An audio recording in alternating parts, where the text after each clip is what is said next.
Listening test instructions. The listening test is about 50 minutes. There are 6 parts in listening test. You will have about 6 minutes to listen to each passage and answer the questions. The passage will be played once.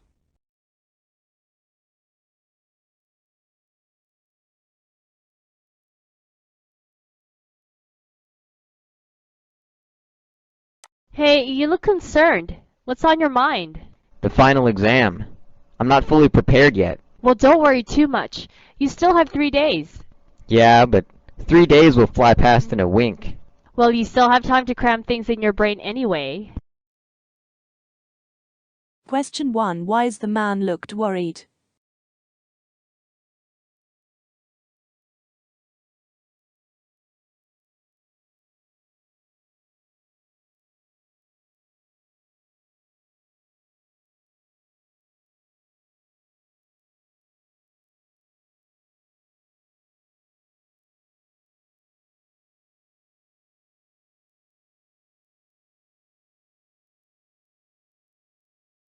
You will hear a conversation in 3 sections.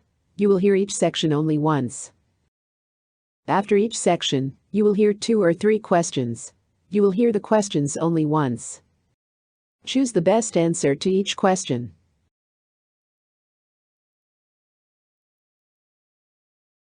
I've been noticing lately that Emily's been acting out a lot more at school and at home. Her teacher mentioned that she's been more withdrawn, and at home, she seems upset for no reason. It's really worrying me. I've noticed it too. It's like she's not the same little girl anymore. She's always been so bubbly, but now she's either quiet or throwing tantrums over small things. Do you think something's bothering her? I'm not sure. I've tried asking her, but she shuts down and says everything's fine. I've been wondering if maybe it's something to do with school. Her grades have been slipping a bit lately, and I'm concerned about the pressure she's under. That could be it. Maybe she's feeling stressed and isn't handling it well. The social stuff at school must be hard too, with friendships and fitting in. Do you think it's a one-time thing or more ongoing? I'm afraid it might be more ongoing. It's been a couple of weeks now, and I'm not sure how to approach it. I don't want to push her too much, but I don't want her to feel like we don't care either. You're right. We need to handle this carefully. Let's think through how we could support her better. Do we need to get her to talk to someone, maybe a counselor? What is most likely contributing to Emily's change in behavior?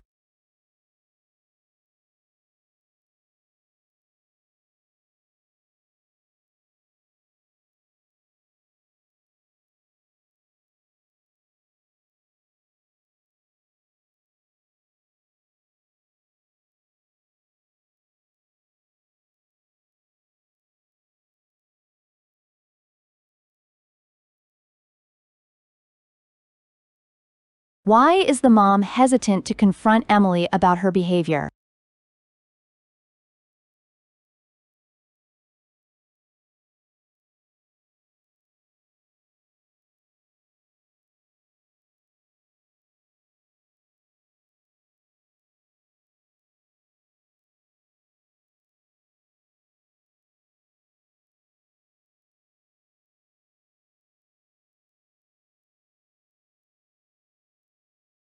What would the parents likely consider a good next step to help Emily?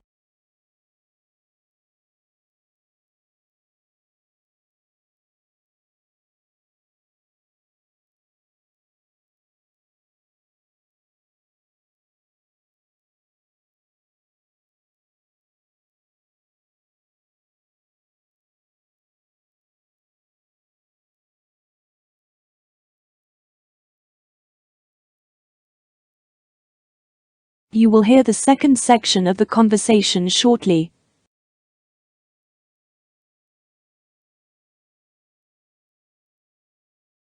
I was thinking about that too. If she's not opening up to us, maybe a professional could help. But I'm also worried that she might feel like we're overreacting, you know? What if she thinks we don't trust her to handle things on her own? That's a valid concern. It's a tough balance. Maybe we could start by talking to her teacher or a school counselor first. That way, we can get a sense of how she's doing at school without jumping straight to therapy. If we need to take the next step, we'll know more about what we're dealing with. That sounds like a good plan.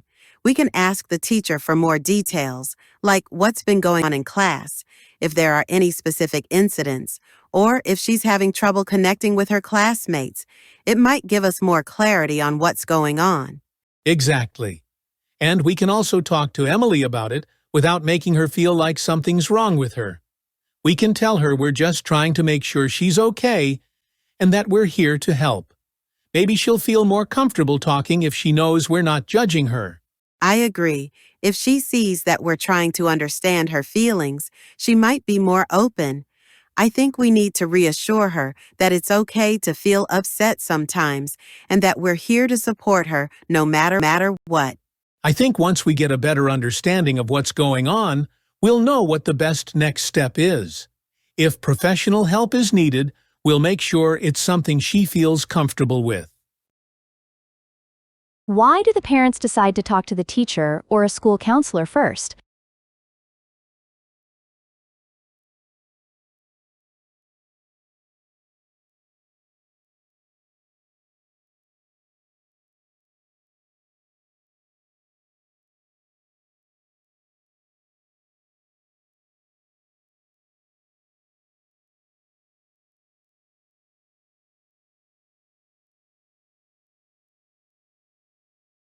What does the father suggest might help before deciding on therapy?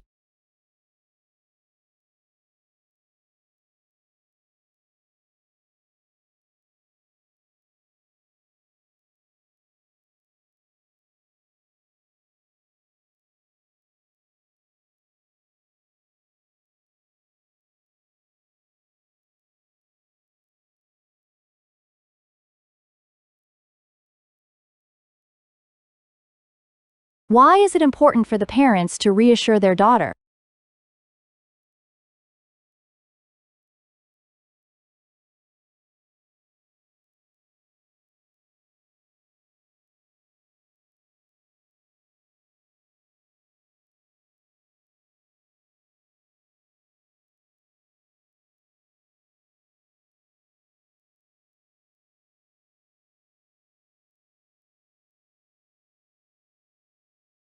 You will hear the third section of the conversation shortly.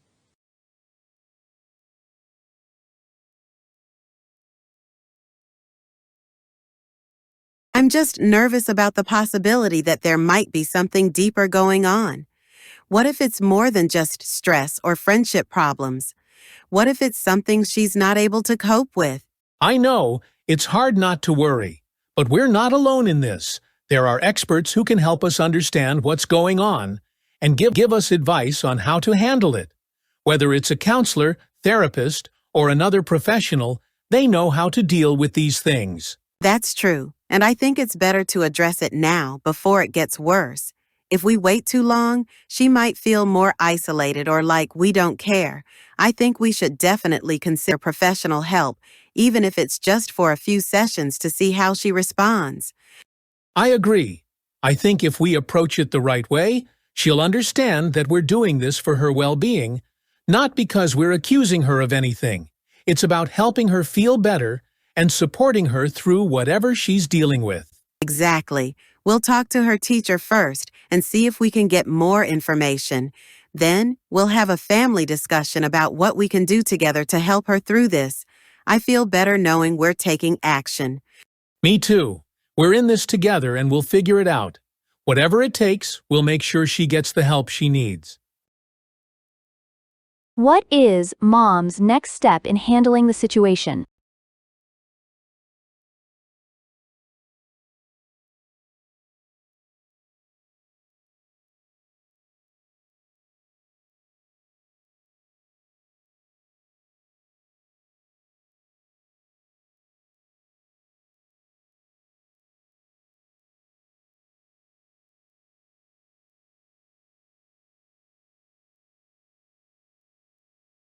Why do both parents agree on seeking professional help?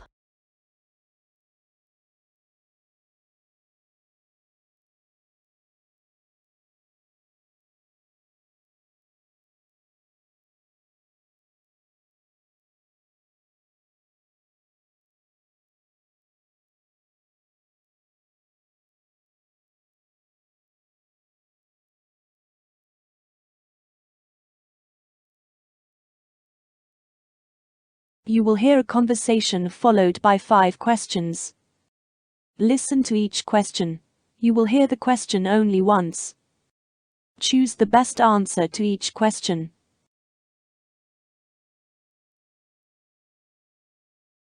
Hey Emma, how's it going? Hi, Sarah. I'm good. Just a bit tired after work. But I did manage to squeeze in an episode of The Crown last night. You know how much I love that show. Oh, I know. You've been talking about it nonstop. What season are you on now? I'm halfway through season 4. The storyline with Princess Diana and Charles is just so intense. I can't believe how dramatic it all gets. I know, right? The show does a fantastic job of bringing the history to life. Did you watch the latest episode with the royal tour in Australia? Yes, that was one of the most powerful episodes yet. The way they portrayed Diana's struggles with the media was so compelling. And Charles, with his conflicting emotions, it's so well acted. Absolutely. The actors are incredible. I really think Emma Corrin and Josh O'Connor nailed it as Diana and Charles. But, speaking of TV shows, I finally started Stranger Things last week. Oh, wow. I've heard a lot of buzz about that. What do you think so far? It's so addictive. The first season has been amazing. I'm only a few episodes in, but I'm already hooked. The 80s vibes, the kids acting, it's all just so good. Oh, you're in for a treat. Season 2 is even better, but Season 3 really takes it up a notch. The plot twists and the new characters keep you guessing. I can't wait to get there. But tell me, which show is your absolute favorite? Between The Crown and Stranger Things, which would you choose? That's tough. If I had to pick one, I'd say The Crown just edges out because of how it mixes history with drama. It's like learning about the past, but with so much more depth. Fair enough. I think I'd probably choose Stranger Things because of the nostalgia and all the suspense. Plus, 11 is just iconic. Good point. I love her too. Well, it's nice to know we both have such strong opinions on TV shows. Yeah, it's always fun to talk about them with you. We should do a binge session together soon. Definitely, that's a plan. Why does Emma prefer The Crown over Stranger Things?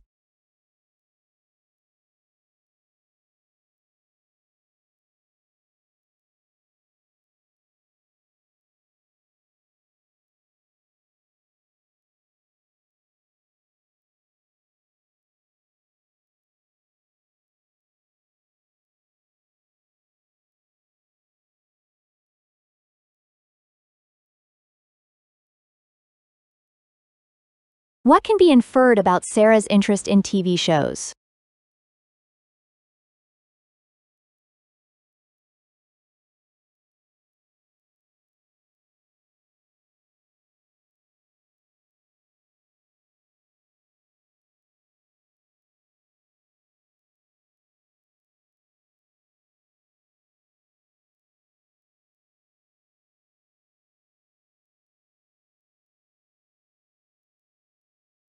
How does Emma feel about Stranger Things compared to The Crown?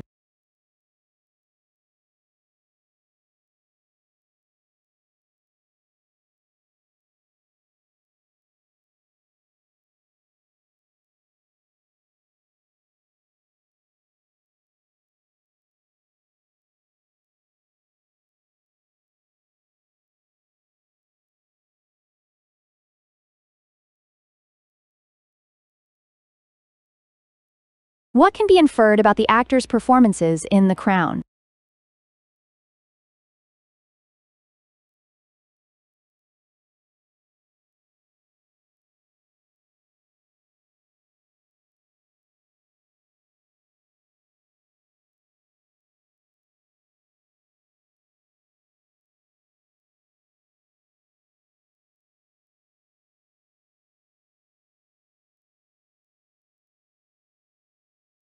What does Emma's statement about Season 3 of Stranger Things imply?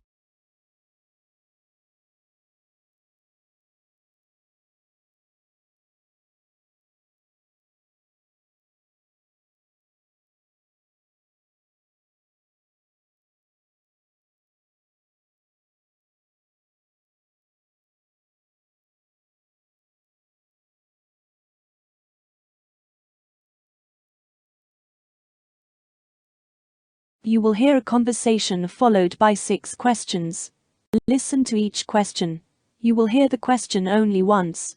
Choose the best answer to each question.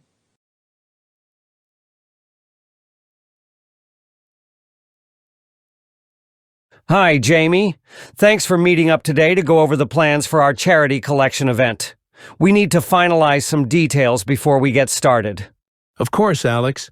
I'm excited to help out. Where should we begin? Do we have the date and location set? Yes, we've settled on the community center for Saturday, December 15th. The space is perfect for our needs, and it's already reserved. We just need to figure out the layout and how we'll set up everything. Great. I was thinking we could set up a welcome table at the entrance with sign-up sheets for volunteers. That way people can see where to go if they want to help out during the event. Good idea. And we should also make sure to have some clear signage directing people to where the collection points are. We don't want any confusion. Absolutely. Speaking of collection points, do we have enough boxes and bags? We need to make sure there's enough space for donations like clothes, toys, and non-perishable food. I've checked with the local store and they're donating several large boxes. But we should ask a few community members to bring additional bags for smaller donations. I can reach out to our email list today to ask for help. That works. Also, I was thinking about entertainment and food.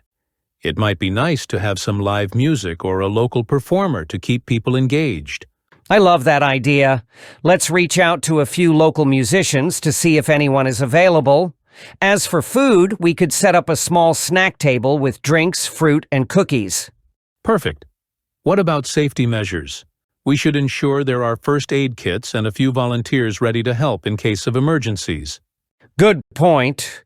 We can set up a first aid station near the entrance. I'll make a note to have someone trained in basic first aid there at all times. Sounds like we're almost there. One last thing. We need to come up with a brief speech or announcement to kick off the event and thank everyone for their donations. Absolutely. I'll draft a speech and share it with you by tomorrow. Thanks for catching that, Jamie. No problem, Alex. We're going to make this a great event for the community. What is Alex's main concern about the event's setup?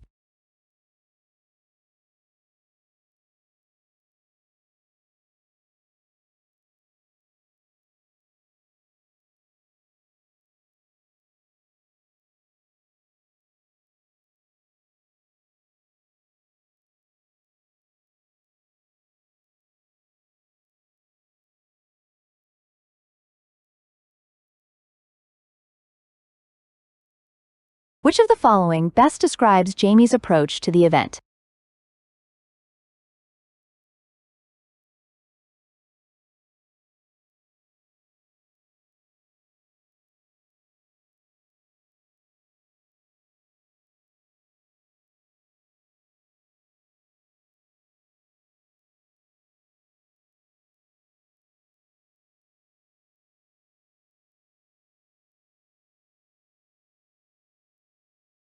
Why does Alex want someone trained in first aid at the event?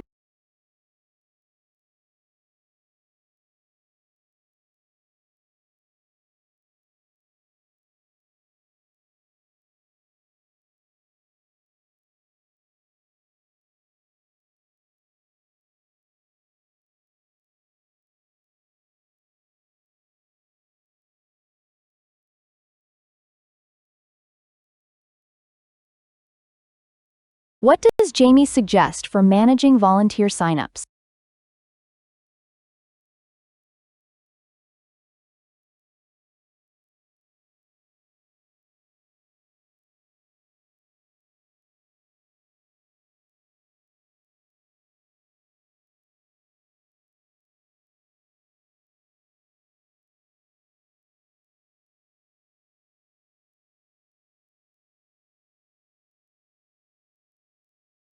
What might be a reason for Alex to reach out to the community's email list?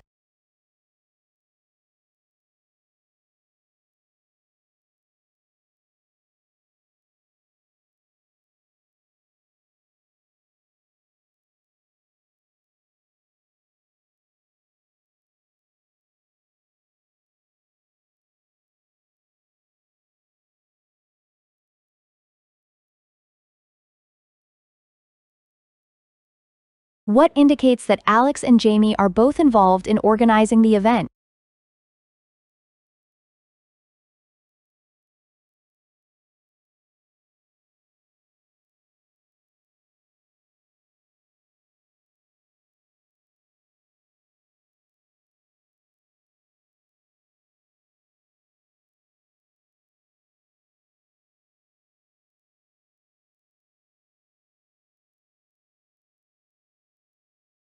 You will hear a news item once.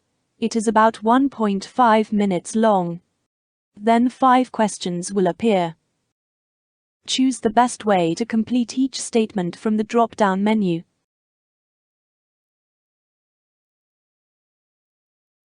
In a bold initiative aimed at tackling climate change and preserving biodiversity, a new environmental conservation project has been launched, drawing the attention of local communities, environmentalists, and government officials.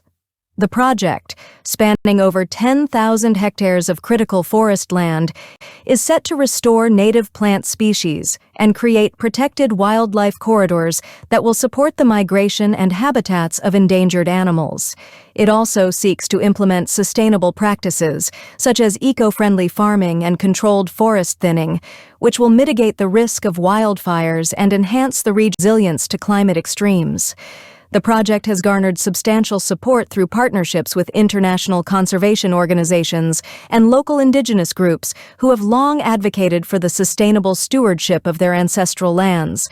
Local residents are also being trained to participate in reforestation efforts, promoting environmental education, and offering opportunities for green employment.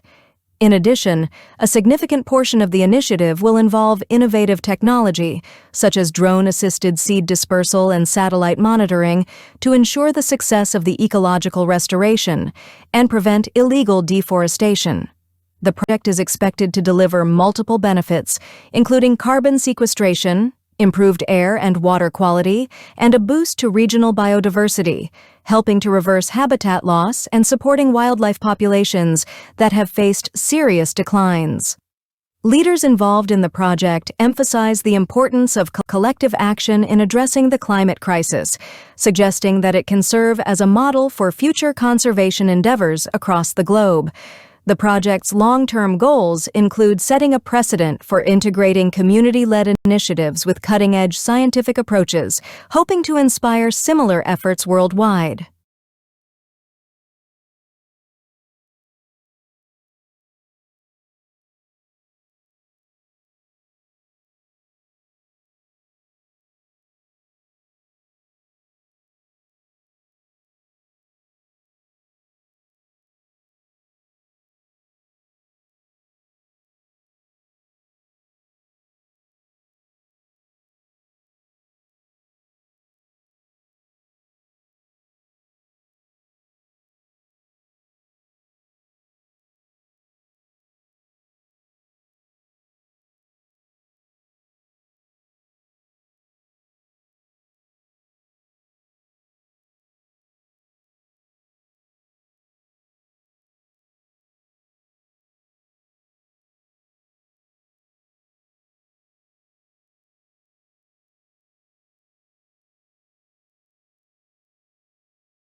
You will listen to a 2 minutes video. Then 8 questions appear. Choose the best way to answer each question.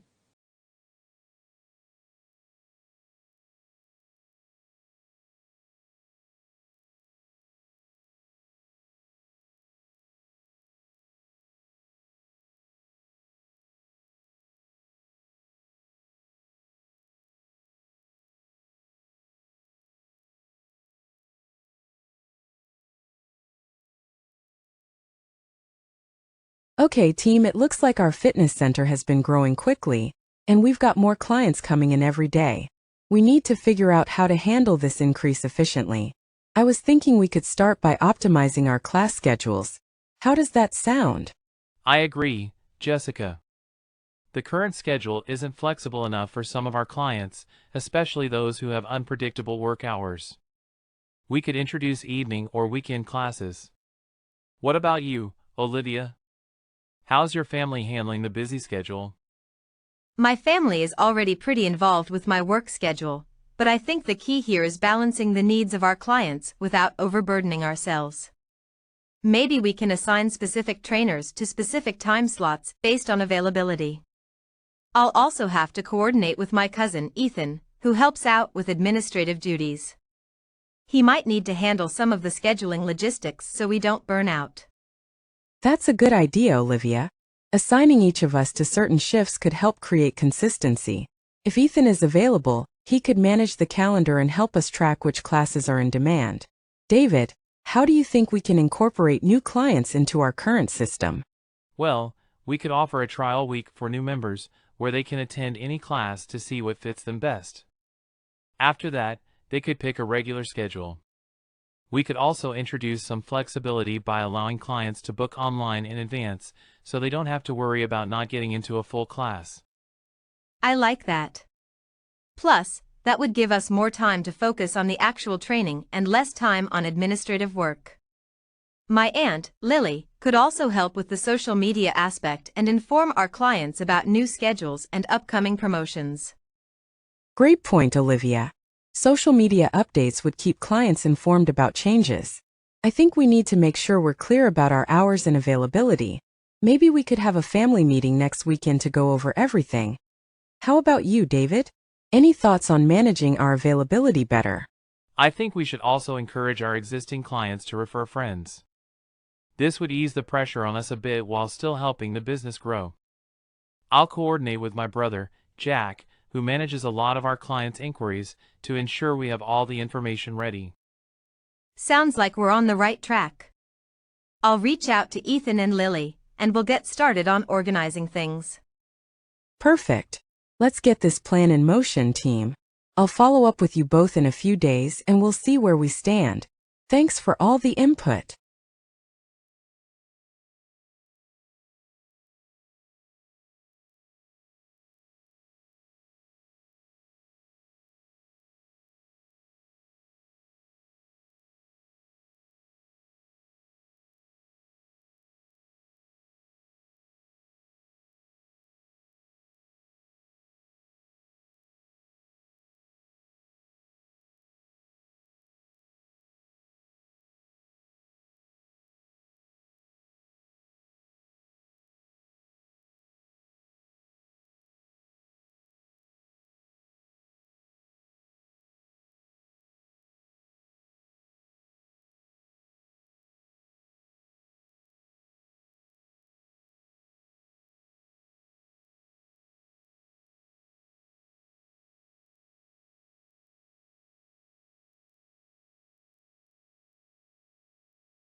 You will hear a report once.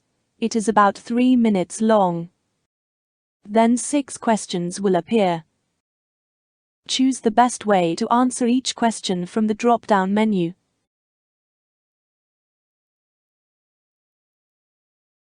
E-commerce or electronic commerce has revolutionized the way we buy and sell goods and services, blending technology and convenience into the fabric of modern life.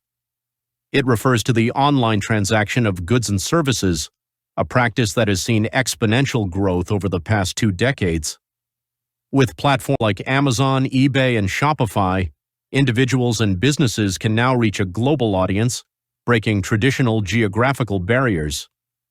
E-commerce offers numerous advantages, including 24/7 availability, a vast array of products, competitive pricing, and the ability to shop from the comfort of one's home.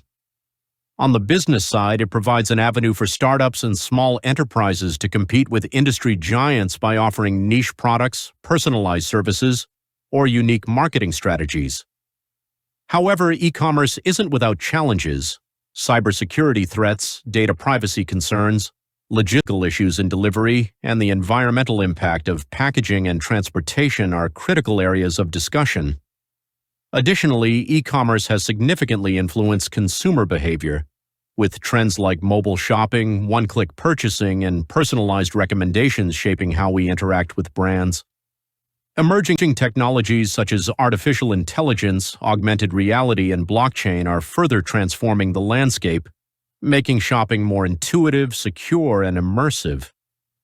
For instance, virtual try-ons and cryptocurrency payments are becoming increasingly popular features. The COVID-19 pandemic further underscored the importance of e-commerce as physical stores faced restrictions and consumers turned to online platforms for essentials and beyond. As we look to the future, the integration of sustainable practices and advanced technology will likely define the next phase of e-commerce, ensuring it remains both innovative and responsible. In a world increasingly interconnected through digital means, e-commerce stands not only as a testament to technological progress, but also as a critical driver of global economic growth and consumer empowerment.